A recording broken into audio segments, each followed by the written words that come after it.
goodness. Well, you know, honestly and truthfully, by realizing that those who harm others are themselves deluded, you know, and they're overcome by poisonous mind states. This is why they do things which are bad and harmful.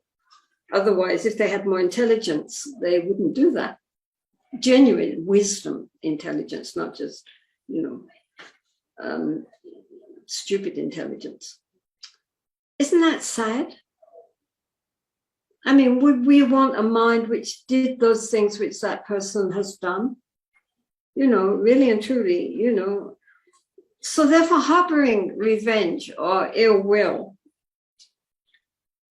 really just hurts us more than it hurts them. It doesn't hurt them. I mean, we sit there feeling angry and upset and hurt and revolving in our mind all the wrong that's been done to us, and we feel totally miserable. They're fine. You know, we do to ourselves what only our worst enemies would do for us. And this is true, you know, just, so why cause ourselves more suffering? I mean, karma will take care of them in time. If it's not in this lifetime, then in future lifetimes. And so, you know, why not just let it go? It's like carrying a heavy backpack up a mountain, you know, full of rocks.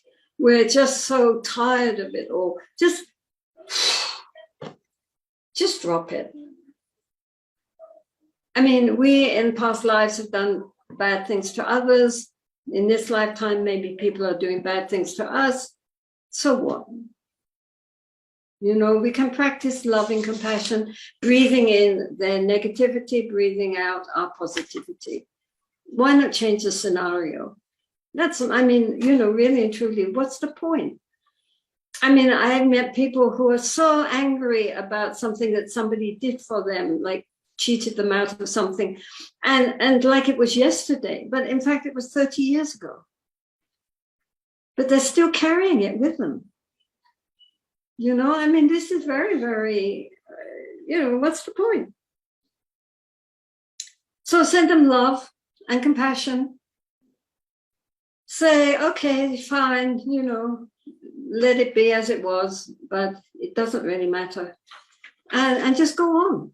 You know, I mean, I'm just thinking, suddenly come in my mind, when I was a child in London, then my father had a shop, a fish shop.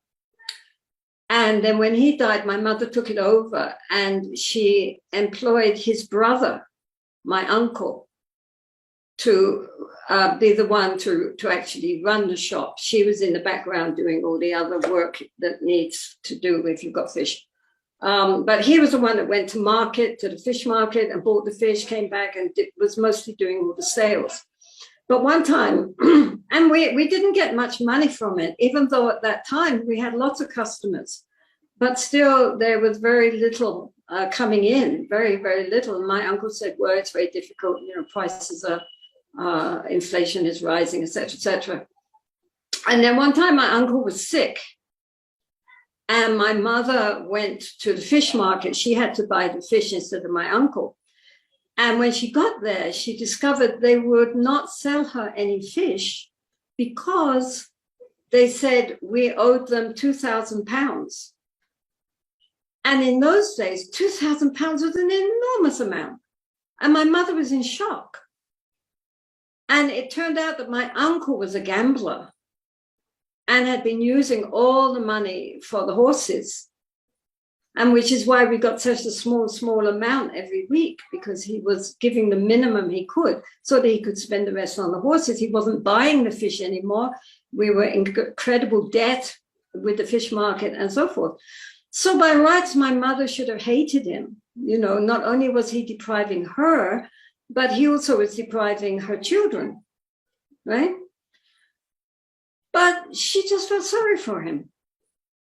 You know, he was obviously caught in this gambler's mindset. And although she didn't, you know, again, condone what he did, she just said, well, that's it. You have to pay the debt It's not our debt, it's your debt. However you want to do it, you do it. And that's it. Thank you very much.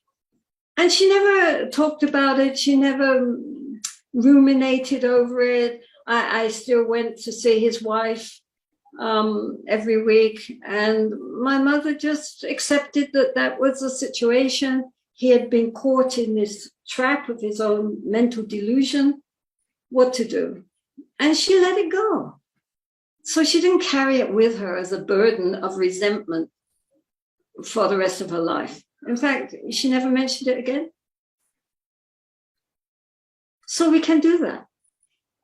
Why carry the burden which harms us, you know, which people do all the time, and they suffer.